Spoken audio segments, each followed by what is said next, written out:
कहीं कहीं ये वो चिन्ह तो नहीं बना।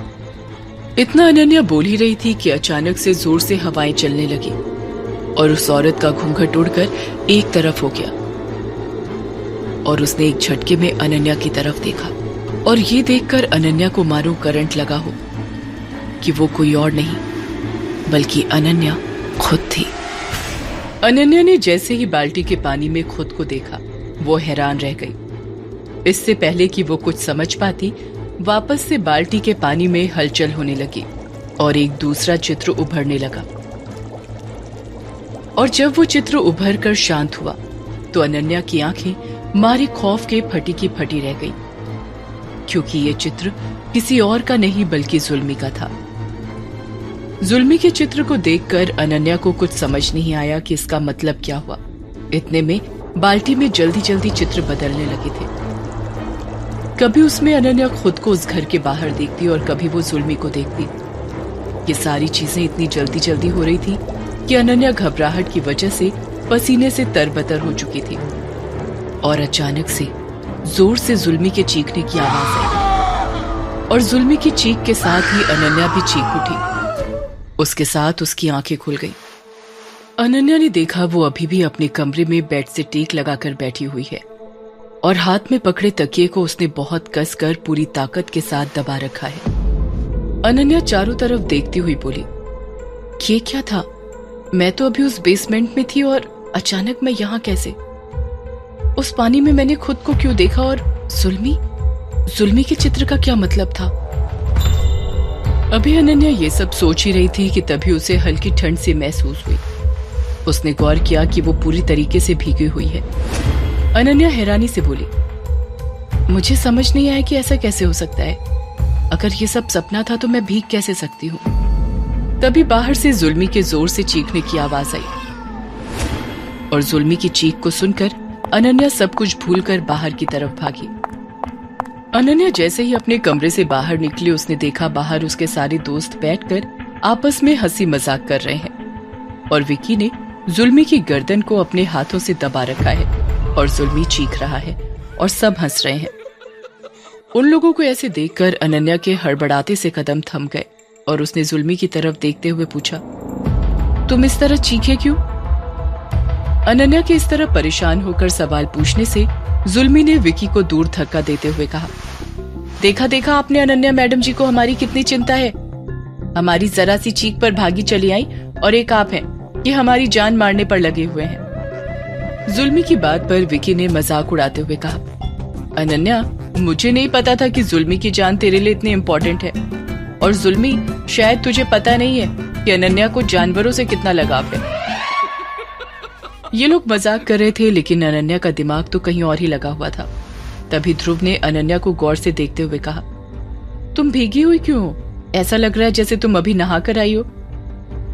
लेकिन अनन्या ने उसकी बात का कोई जवाब नहीं दिया और वो बस चलती हुई बेसमेंट की तरफ बढ़ गई। उसके इस अजीब बर्ताव पर विकी और ध्रुव ने एक दूसरे को देखा और विकी ने ध्रुव को इशारा किया कि वो अनन्या को देखे और ध्रुव हाँ में सिर हिलाता हुआ उसके पीछे चला गया। अनन्या सीधे जाकर उस बेसमेंट के बाहर रुकी और उसने देखा बेसमेंट का दरवाजा अभी भी उसी तरह से बंद था जैसे कल उसने खुद बंद किया था। बेसमेंट के दरवाजे को घूरती हुई अनन्या बोली, ये तो बंद है, मुझे इसके अंदर जाकर देखना होगा। हाँ, मुझे याद है कल रात एक बाल्टी मैंने देखी थी। मुझे देखना है क्या चक्कर है ये सब। पता नहीं क्यों मुझे घबराहट हो रही है। उसमें मुझे जुल्मी क्यों दिखा और मैं क्यों बना रही थी वो चिन्ह। ये सब सोचकर उसके सिर में दर्द होने लगा था और वो अपने हाथों से अपना सिर दबाकर अपनी आंखें बंद किए खड़ी थी। तभी ध्रुव ने पीछे से उसके कंधे पर हाथ रखा तो अनन्या चौंक कर पीछे पलटी और सामने ध्रुव को देखकर राहत से सांस लेती हुई बोली, ध्रुव तुम हो? तुमने तो मुझे डरा ही दिया। अनन्या को इस तरह डरता देख ध्रुव ने उसके दोनों कंधों को पकड़कर उसे अपने सामने करते हुए पूछा, क्या बात है अनन्या? मैं देख रहा हूँ पिछले कुछ दिनों से तुम बहुत अजीब बर्ताव कर रही हो, बहुत बदली सी लग रही हो। तुम मुझे मेरी पहली वाली अनन्या लगती ही नहीं हो। कोई बात है, कोई परेशानी है तो मुझे बताओ। देखो, मुझे तुम्हारी बहुत फिक्र हो रही है। ध्रुव के इस तरह से फिक्र जताने से अनन्या का मन कर रहा था कि वो ध्रुव के सीने से लगकर जोर जोर से रोए और उसे बताए कि वो क्या महसूस कर रही है।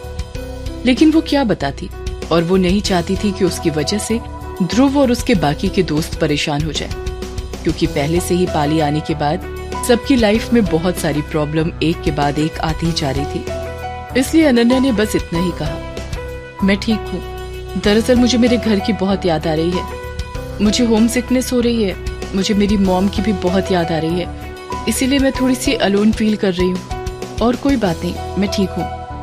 अनन्या की बात सुनकर ध्रुव ने गंभीरता से कहा, तो ये बात है, मैं समझ सकता हूँ, घर की याद आना, मम्मी की याद आना, ये सब तो समझने वाली बात है, लेकिन ये क्या, मेरे होते हुए तुम अलोन फील कर रही हो, ये तो मेरे लिए बहुत शर्म की बात है। ये कहकर ध्रुव शरारत से अनन्या की तरफ देखने लगा था, और अनन्या मुस्कुराती हुई बोली, हो गया तुम्हारा, अब चलें। ध्रुव ने जब देखा कि अनन्या थोड़ा अच्छा महसूस कर रही है तो उसने कहा, हाँ चलते हैं, लेकिन ये तो बताओ तुम इस बेसमेंट के बाहर क्या करने आई हो, यहाँ आकर तुम्हारा कौन सा अकेलापन दूर हो रहा है। ध्रुव की बात पर अनन्या हड़बड़ा गई। वो समझ नहीं पा रही थी कि इस बात का क्या जवाब दे, लेकिन फिर उसने किसी तरह बात को संभालते हुए कहा, अरे नहीं, वो अचानक मुझे याद आया कि कल रात जब हम यहाँ आए थे तो शायद मेरी हेयर क्लिप यहाँ गिर गई थी, बस मैं वही ढूंढ रही थी, इसलिए मैं देखने चली आई। इतना कहकर अनन्या बिना ध्रुव की तरफ देखे वहां से सीधा बाहर निकल गई, और ध्रुव अनन्या को हैरानी से जाता देखता रहा, और उसने एक बार पलटकर बेसमेंट की तरफ देखा और बोला, ये कैसा अजीब सा जवाब था, हेयर क्लिप ढूंढने आई थी, वो भी इस तरह घबराते हुए। सच में लड़कियों को समझना बहुत मुश्किल है, कभी कभी तो विक्की मुझे बहुत बड़ा ज्ञानी लगता है, जो इन लड़कियों के बारे में इतना सब कुछ जान लेता है। इतना कहकर ध्रुव अपनी ही बात पर हंसता हुआ अनन्या के पीछे चला गया। दोनों वापस बरामदे में आ गए थे, और ध्रुव ने अनन्या से कहा, तुमने बताया नहीं कि तुम भीग कैसे गई।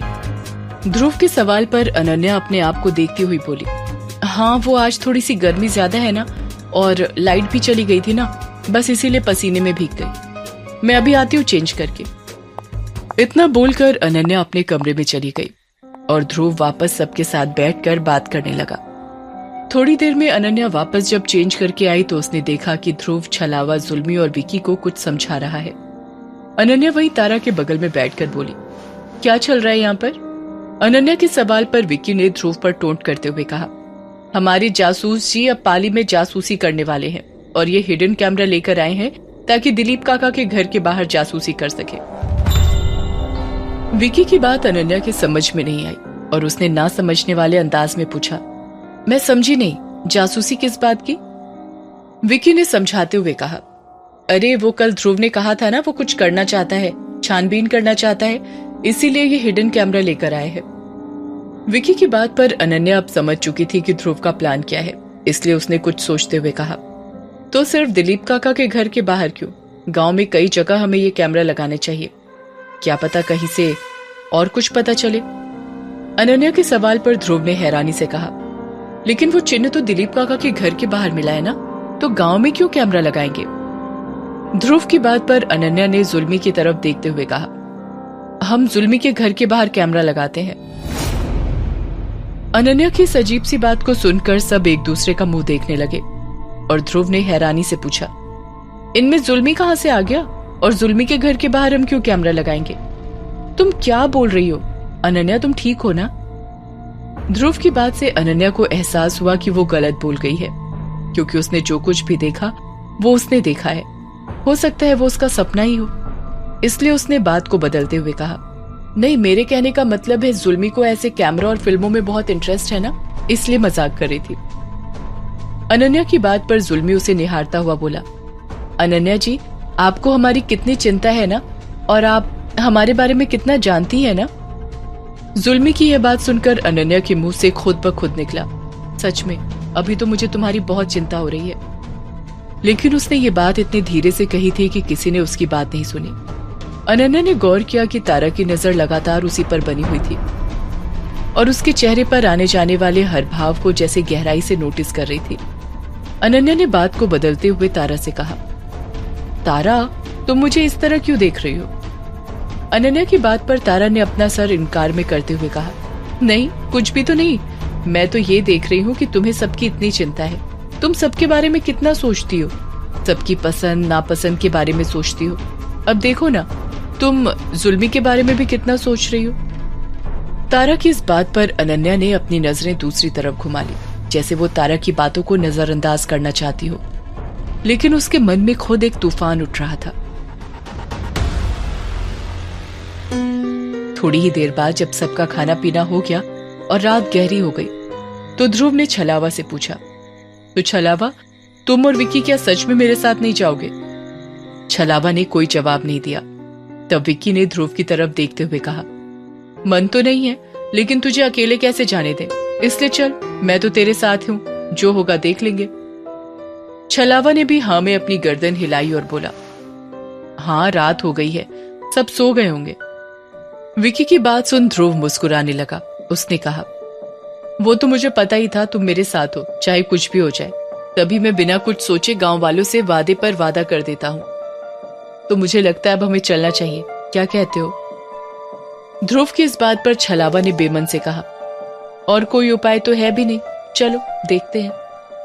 उसके बाद ध्रुव ने जुल्मी से कहा, ये दोनों कैमरे तू अपने पास रख, मैंने बता दिया है ना इसे कैसे लगाना है, बस ध्यान से इन्हें लगा देना, ठीक है? जुल्मी रोनी सी शक्ल बनाकर उन कैमरों को लेकर अपनी जेब में रखता हुआ बोला, हर बार हम ही क्यों बलि का बकरा बनते हैं? अरे ये मौका कभी आप लोग भी लेकर देखिए, तब आप लोगों को हमारा दर्द का पता चलेगा। जुल्मी के इस तरह रोने से विक्की ने उसका मजाक उड़ाते हुए कहा, कोई बात नहीं, दर्द तो तब होगा जब तू पेड़ से गिरेगा, और अगर तू पेड़ से गिरा तो हम तेरे पर बाम लगा देंगे, और क्या। विक्की के मजाक पर जुल्मी ने चिढ़ते हुए कहा, आप हमको इसीलिए अच्छे नहीं लगते हैं, आप हर बात को मजाक में उड़ा देते हैं। जुल्मी के इस तरह चिढ़ने से विक्की को और मजा आ रहा था, और उसने उसे और छेड़ते हुए कहा, तू इतना भारी है कि तुझे तो उड़ा नहीं सकते, इसलिए मजाक ही उड़ा देता हूं। ध्रुव ने इन दोनों की नोकझोंक को रोकते हुए कहा, तुम दोनों कभी कभी सास बहू की तरह लड़ने लगते हो। चलो टाइम से ये काम कंप्लीट करके हमें वापस भी आना है, तभी तो हम नजर रख पाएंगे, सारी रात इसी तमाशे में नहीं गुजारनी है। ध्रुव के इस तरह डांटने के बाद विक्की और जुल्मी खामोश हो गए और चुपचाप ध्रुव और छलावा के पीछे बाहर निकल गए। इन लोगों के जाने के बाद अनन्या भी अपने कमरे में जाने लगी, तो तारा ने उसे रोकते हुए कहा, अनन्या, अगर तुम्हें कोई प्रॉब्लम नहीं हो तो जब तक ये लोग वापस नहीं आते तब तक तुम मेरे साथ बैठो, हम थोड़ी सी बातचीत कर लेंगे। लेकिन तारा के इस तरह उत्साहित होने से भी अनन्या ने बहुत ही ठंडा सा रिएक्शन देते हुए कहा, नहीं, मैं थोड़ी सी थकी हुई महसूस कर रही हूँ, मैं सोने जा रही हूँ, तुम भी रेस्ट करो। इतना कहकर अनन्या बिना वहां एक पल भी रुके अपने कमरे में चली गई, और तारा उसको जाते हुए देखती रही और अपने मन में बोली, कभी कभी अनन्या कितनी स्वीट हो जाती है, और कभी कभी लगता है जैसे इसे किसी से कोई मतलब ही नहीं है। दूसरी तरफ ये चारों लड़के धीरे धीरे गांव में घुसते जा रहे थे। छलावा ने धीरे से कहा, एक तो तुम लोगों की वजह से मुझे अपने ही गांव में चोरों वाली भावनाएं आ रही हैं। हर रात एक नया तमाशा, ऐसा लगता है कि अब पकड़े जाएंगे तब पकड़े जाएंगे। छलावा की बात पर जुल्मी ने खींचते हुए कहा, अरे ये लोग ना हम लोगों को चोरी का ट्रेनिंग दे रहे हैं, वैसे भी कितनी बेरोजगारी है, अगर कोई काम धंधा नहीं मिला तो चोरी करके कम से कम अपना पेट तो भर पाएंगे, ये लोग भी शहर में यही काम करते हैं। जुल्मी के इस तरह चिढ़ने से छलावा ना चाहते हुए भी मुस्कुरा पड़ा। ध्रुव ने चारों तरफ देखते हुए कहा, गांव में तो पूरी तरीके से शांति नजर आ रही है यार, ज्यादा देर नहीं लगेगी, बस झटपट हम कैमरे फिट करेंगे और वापस आ जाएंगे, चलो। इतना कहकर उन लोगों ने अपने कदमों की चाल तेज कर ली। थोड़ी ही देर बाद ये लोग सब दिलीप काका के घर के बाहर खड़े थे। ध्रुव ने दिलीप काका के घर के सामने लगे बड़े से पेड़ की तरफ इशारा करते हुए कहा, ये पेड़ सबसे सही जगह है, जुल्मी इस पर चढ़ जा और कैमरे को फिट कर दे। जुल्मी उस विशाल पेड़ की तरफ देखता हुआ बोला, कितना ऊंचा पेड़ है, देख रहे हैं, अगर हम गिर गए और हमारी हड्डी पसली टूट गई तो अभी हमारी शादी भी नहीं हुई है। जुल्मी के इस तरह बकवास करने से ध्रुव ने गुस्से में कहा, तुझे क्या हर वक्त यही बातें सोचती है? चिंता मत कर, तेरी शादी करवा देंगे, सजनी वैसे भी बैठी है ना, अब जा जल्दी कर, इससे पहले कि कोई आ जाए। ध्रुव की बात सुनकर जुल्मी चिढ़ता हुआ बोला, उस सजनी से शादी करने से तो अच्छा है इस पेड़ पर चढ़कर आत्महत्या ही कर ले। इतना कहकर वो धीरे धीरे पेड़ की तरफ बढ़ने लगा। छलावा, ध्रुव और विकी बड़ी सावधानी से चारों तरफ देख रहे थे। देखते ही देखते जुल्मी पेड़ पर काफी ऊपर तक चला गया था और अब वो पत्तों में से ढक चुका था कि उसे ये लोग ठीक से देख नहीं पा रहे थे। जुल्मी को पेड़ पर चढ़ता देखकर ध्रुव ने तसल्ली से कहा, चलो एक काम तो हुआ, अब बस दूसरा कैमरा सही से लग जाए और हमारा यहाँ का काम खत्म। ध्रुव के इस तरह तसल्ली से बोलने पर विकी ने उसे समझाते हुए कहा, तू शायद भूल रहा है, जब से हम पाली आए हैं हमारा गुड लक काम करना बंद कर चुका है। हम जब भी कुछ करने चाहते हैं कुछ न कुछ गड़बड़ जरूर हो जाती है। तो जब तक यहाँ का काम खत्म करके हम घर ना पहुंच जाएं, तब तक सुकून से सांस लेने की जरूरत नहीं है। विकी अभी ये कह ही रहा था, इतने में दिलीप काका के घर का दरवाजा खुलता है और वो बाहर निकलते हैं। और जैसे ही उन्होंने इन तीनों लड़कों को देखा उन्हें हैरानी हुई। वो सबको देखते हुए बोले, तुम तीनों यहाँ क्या कर रहे हो? दिलीप काका को अचानक बाहर आता देख इन तीनों की तो जैसे सांसें अटक गई थी और जुल्मी जो कि सामने पेड़ पर चढ़ा हुआ था, उसने दिलीप काका को जैसे ही देखा अपनी सांसें रोक के पत्थर की तरह शांत हो गया। आगे की कहानी जानने के लिए देखिए अगला एपिसोड सिर्फ पॉकेट एफएम के यूट्यूब चैनल पर और वशीकरण के सारे एपिसोड्स को सुनने के लिए डिस्क्रिप्शन में दी लिंक से डाउनलोड करें पॉकेट एफएम ऐप।